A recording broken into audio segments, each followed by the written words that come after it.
আমি মাননীয় প্রধানমন্ত্রীর নির্দেশনা নিয়ে তার সাথে আলোচনা করে এবং আমাদের শিক্ষা সংশ্লিষ্ট সকল অংশীজনের সাথে আলোচনা করে, শিক্ষাবিদদের সাথে আলোচনা করে আমরা পরবর্তী পদক্ষেপ। 2024 সালে এসএসসি পরীক্ষা দিচ্ছ, আজকের ভিডিওটা তোমার জন্য অনেক গুরুত্বপূর্ণ। আজকে আমরা গণিত বিষয় নিয়ে কথাবার্তা বলবো এবং গণিত বিষয় যাদের পরীক্ষা খারাপ হয়েছে তাদের জন্য কিন্তু একটা সুখবর রয়েছে, বা গণিত বিষয়ের ওভারঅল সাবজেক্টের জন্য একটা সুখবর রয়েছে। তো সম্পূর্ণ ভিডিওটা দেখতে থাকো, আশা করি তোমাদের ভালো লাগবে। তো গণিত এবং ইসলাম শিক্ষা পরীক্ষা নিয়ে একটা জল্পনা কল্পনা কিন্তু রয়েই গিয়েছে, সবার মাঝে একটা আলোচনা সমালোচনা সৃষ্টি করেছে দুইটা পরীক্ষা। স্পেশাল ইসলাম শিক্ষা পরীক্ষার সময় প্রশ্নপত্র ফাঁসের মতো ঘটনা ঘটেছে অনেক জায়গায়, এবং উত্তরপত্র ফাঁসের মতো ঘটনা আমরা নিউজে দেখেছি, ঠিক আছে। তো এখন তোমাদের অনেকেরই ম্যাথমেটিক্স পরীক্ষাটা খারাপ হয়েছে, গণিত পরীক্ষাটা খারাপ হয়েছে, কারো এমসিকিউ খারাপ হয়েছে, কারো সৃজনশীল খারাপ হয়েছে। আজকে তোমাদের ফিজিক্স পরীক্ষা গিয়েছে, ফিজিক্স অনেকের খারাপ হয়েছে, তোমরা ভিডিওতে কমেন্ট করেছো।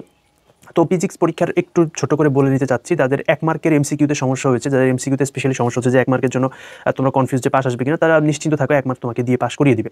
তো এবার আমরা গণিতের বিষয়ে চলে আসি। গণিতের জন্য যে সুখবরটা হচ্ছে, তোমরা যদি এরকম হয় যে সৃজনশীলে তোমার 2 বা 3-এর জন্য পাস আসতেছে না, বা 2 বা 3-এর জন্য সমস্যা হচ্ছে, তাহলে ওইটা সৃজনশীল তোমার দিয়ে দিবে।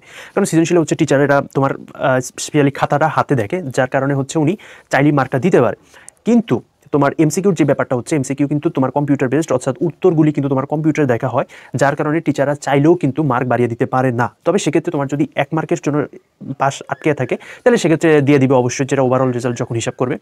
3 মার্কের জন্য যদি তোমার এরকম মনে হয় যে তুমি 10-এর মধ্যে 7 পেয়েছো, তাহলে তুমি এটা ফেল, ঠিক আছে, এটা কখনই দিবে না।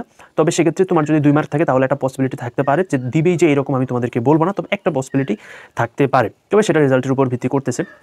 এবং অনেকেই প্যারা খাইতেছো যে আলাদা আলাদা পাস কিনা। হ্যাঁ, অবশ্যই এটা কিন্তু তোমাদের আলাদা আলাদা পাস করতে হবে।